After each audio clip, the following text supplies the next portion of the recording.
In a world where most relationships in media are romantic, it's nice to occasionally explore the dynamics of a platonic, familial, or parental relationship. That last one is the focus of today's show, Bunny Drop.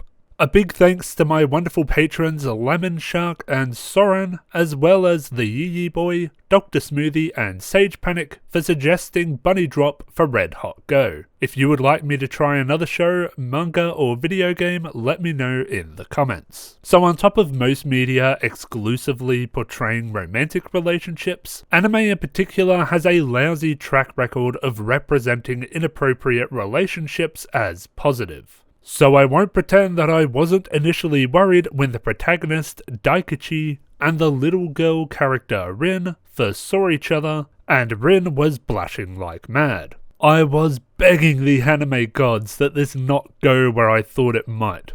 Luckily, it did not. It becomes clear later that Rin's reaction to seeing Daikachi for the first time comes from him looking like his grandfather, the man who had raised her until this point and whose death weighed heavy on her mind. The first episode exists to introduce Rin as an outcast of the family. As an illegitimate child of the grandfather, the rest of the family aren't all that keen on her. It isn't a Dursley situation by any means, more so that the family doesn't know what to do with her. They're ready to get an orphanage involved when Daikachi steps up and adopts Rin himself. From episode 2 onwards, we get a sense of the kind of show this is. It's a slice of life about a single man adopting a 6-year-old girl and balancing his life around these newfound responsibilities. While Daikachi's intentions are good from the start, he still changes throughout the story by rearranging his priorities and trying to be more empathetic to Rin. Bunny Drop is one of those shows that feels like the first 3 episodes are all about establishing an ever-evolving status quo. Even towards the end of episode 3, our main character's normal is still changing. As a result, it's hard for me to say what the general structure of each episode will be, like I could with Hayuka or Cowboy Bebop.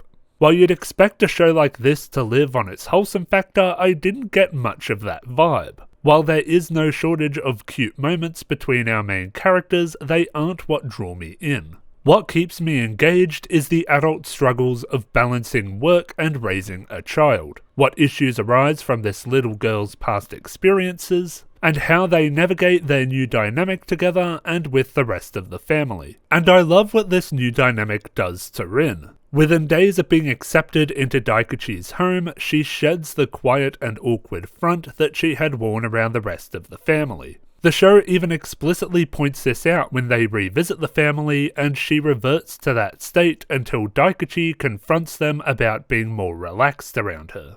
I honestly don't have any criticisms for this show. It's got an adult perspective, engaging characters, and enough wholesome fluff that I failed to find any complaints. It shouldn't be any surprise that from ice cold to red hot, I give Bunny Drop a rating of red hot. I'm definitely going to keep watching this one.